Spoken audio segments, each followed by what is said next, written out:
crois que la télévision a fait un travail de soutien au terrorisme. Ce qu'on a vu, les Palestiniens, c'est beaucoup plus dangereux sur le plan stratégique, psychologique, que tout ce qu'on a fait du côté, si vous voulez, opérationnel militaire.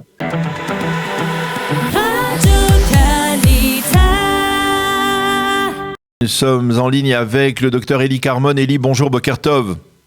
Bonjour, Shavua Tov. Alors je rappelle que vous êtes chercheur, expert en matière de lutte antiterroriste à l'université Reichmann, le centre multidisciplinaire de Herzliya. Et bien entendu, avec vous, je voudrais que nous essayions de voir quelles sont les caractéristiques de cette vague terroriste, parce que cela fait quatre attentats et quatre attentats meurtriers.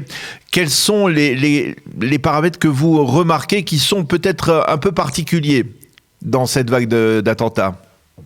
Oui, je ne suis pas sûr encore que c'est une vague, parce qu'on se rappelle la dernière vague de 2015-16 a pris 4 ans. Donc, il faut un peu de recul pour savoir si c'est une vague ou c'est une période courte due à des conditions locales, mais aussi internationales. On doit se rappeler l'influence de la guerre de l'Ukraine, l'influence des accords d'Abraham et le fait que les Palestiniens sont un peu oubliés par la communauté internationale et surtout par les pays arabes.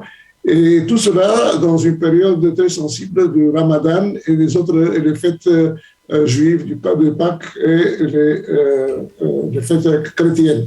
Donc, on va voir après le Ramadan si vraiment c'est une vague. Il y a d'abord le fait que ce n'est pas une vague organisée. C'est-à-dire qu'il y a eu 4 attentats. Les premiers 2 attentats ont été inspirés par Daesh, ISIS, et les 2 autres probablement, c'est pas sûr, par le Fatah, qui est d'ailleurs l'organisation la plus importante dans l'autorité palestinienne et qui contrôle l'autorité. La question, c'est si vraiment l'inspiration, c'est une inspiration de la situation, surtout de l'instigation tant locale, mais surtout du Hamas et du djihad islamique à partir de Gaza, et dans le cas de Daesh, à partir de la Syrie et de l'Irak.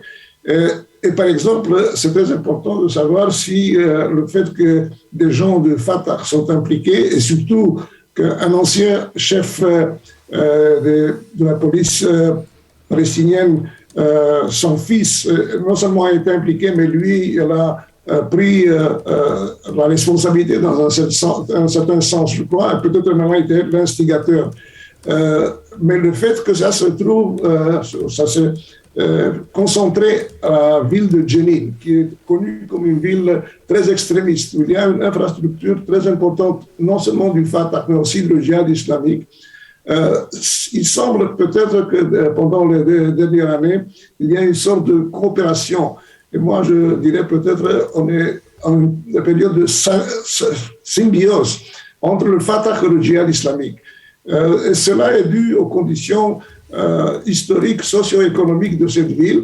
Et on voit aussi que la décision des autorités palestiniennes, c'est de tenter de neutraliser, j'appellerais cela un abcès concentré dans la ville de Jenin. D'un côté, arrêter ceux qui sont responsables, trouver d'autres éléments potentiels qui peuvent produire des attaques terroristes à court terme et aussi influencer, si vous voulez, la situation économique et sociale de la population pour convaincre qu'ils doivent se comporter, si vous voulez, de manière rationnelle et influencer aussi l'autorité palestinienne pour tenter d'isoler le problème de Jenin. Alors, parmi les caractéristiques en fait, de ces 4 attentats qui se sont déroulés dans un court laps de temps, on a remarqué, dites-moi si je me trompe, que dans 3 des 4 cas, il y avait eu usage d'armes à feu, et apparemment des armes à feu qui sont, on va dire, tiknit, comme on dit en hébreu, c'est-à-dire qui sont conventionnelles, et également que les terroristes, dans la plupart des cas, étaient plus âgés que, on va dire, que la moyenne en général. Est-ce que c'est vrai ? Oui, on sait déjà que depuis plusieurs années, il y a une grande quantité d'armes dans les mains des Palestiniens. On a parlé surtout de la communauté arabo-israélienne à cause de l'activité criminelle. Mais la même chose se passe de l'autre côté de la clôture, en Cisjordanie. Et donc, il n'y a pas vraiment un grand problème pour avoir des armes à feu. Ensuite, ce qui est intéressant, le dernier terroriste, celui qui est venu de Jenin à Tel Aviv, paraît un type très intéressant, beaucoup plus sophistiqué. Il est connu comme un hacker qui a été actif même en dehors d'Israël, en dehors de la Cisjordanie. Et si cette information que j'ai entendue maintenant chez vous, qu'il préparait un autre attentat, non immédiat, mais après une semaine, pendant les fêtes de Pâques, ça signifie qu'il est beaucoup plus sophistiqué et qu'il a préparé de manière très détaillée son action. Alors, peut-être on doit voir s'il avait beaucoup plus de contacts ici, comme on le pensait avant.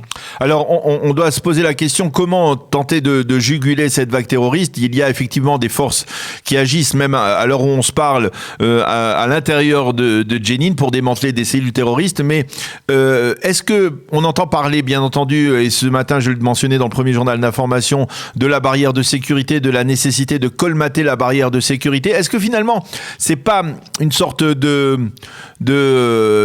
prétexte de dire, voilà, le problème c'est la barrière de sécurité, alors que cette barrière de sécurité, tout le monde sait que ça fait 20 ans qu'elle est ouverte à tous les vents. Finalement, est-ce que c'est pas une solution, c'est comme mettre un petit pansement sur une grosse plaie? Finalement, ça ne va pas résoudre le problème, et d'ailleurs, même pour le résoudre, pour colmater les brèches, il faudra plusieurs années, n'est-ce pas? Personnellement, j'ai jamais pensé que la clôture ou la barrière c'est une vraie défense à long terme. Ça a été beaucoup plus utilisé au début.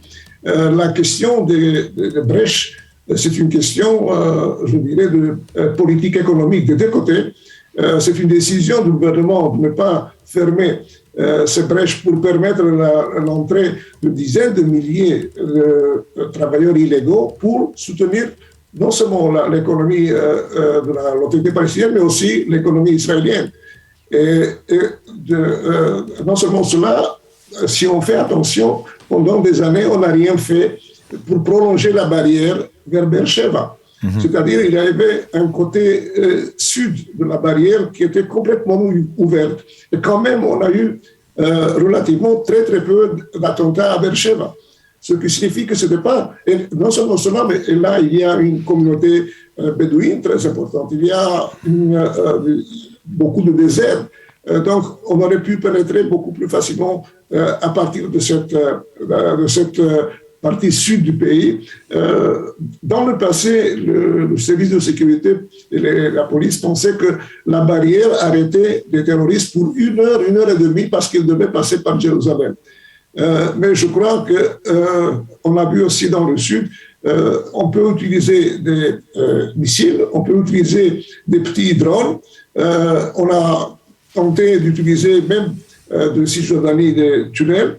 Et donc, ce n'est pas une défense 100% ou une défense complète. Alors, quelle solution? C'est justement arriver à une situation de calme dans l'autorité palestinienne et tenter une négociation avec l'autorité palestinienne qui d'ailleurs continue une partie de cette infrastructure, disons, politique et sociale du Fatah qui continue à instiguer l'action violente, pas terrorisme vraiment, mais en fin de compte, c'est du terrorisme. Alors, il n'y a pas de véritable solution. Vous êtes en train de nous dire que finalement, il faut avoir un bon service de renseignement, mais que finalement, c'est difficile de venir à bout de ce genre d'attentat? Personnellement, je pensais que la barrière ou la clôture, c'était une décision politique pour définir les futures frontières du pays.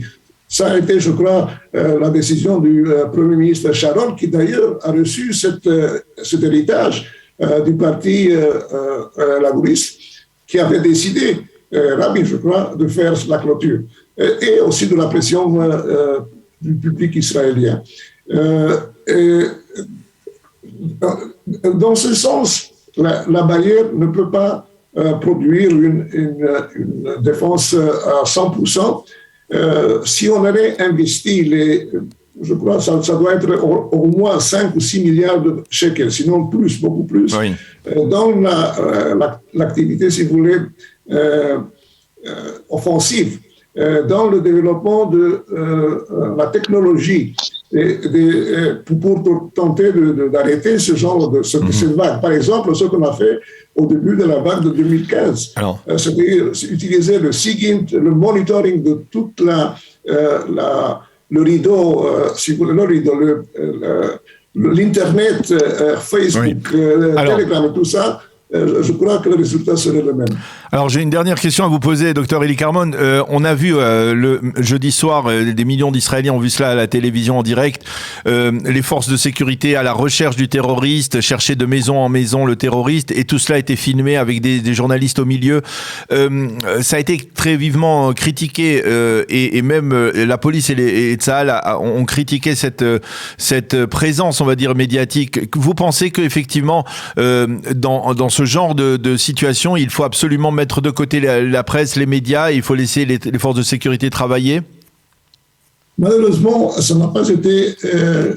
la police n'a pas fait son travail de manière efficace. On aurait dû fermer immédiatement toute la rue Dizengoff et une partie des rues voisines par la police et les forces de sécurité, et ne pas permettre d'abord à tous les curieux, ceux qui voulaient être même des héros et participer à cet nettoyage, si vous voulez, de la région, et ne pas permettre, je crois, aux médias. Je crois que la télévision a fait un travail de soutien au terrorisme. Ce qu'on a vu, les Palestiniens, c'est beaucoup plus dangereux sur le plan stratégique, psychologique, que tout ce qu'on a fait du côté, si vous voulez, opérationnel militaire. Et je crois que toutes les chaînes de télévision israéliennes ont participé dans ce jeu.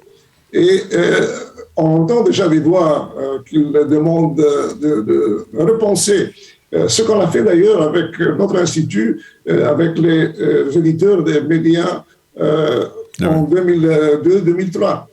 Parce que ça, c'est manque de discipline et de comprendre ce que signifie le terrorisme. Et ce qu'on a vu sur les télévisions israéliennes, ça a donné beaucoup si vous voulez, de courage. Ça incite beaucoup plus les Palestiniens à ce genre d'activité, si vous voulez, individuelle, pour tenter de provoquer ce genre d'événement. Malheureusement, ça a été un grand si je voulais, manque une grande erreur. Merci beaucoup. De discipline. Je crois même du point de vue moral et professionnel, les médias, surtout les télévisions, n'ont pas fait leur devoir. Merci beaucoup, docteur Eli Carmon, de nous avoir éclairé sur cette situation sécuritaire extrêmement complexe. Merci beaucoup d'avoir été avec nous ce matin. Bonne journée, Shavuot Tov. À bientôt. Merci, au revoir.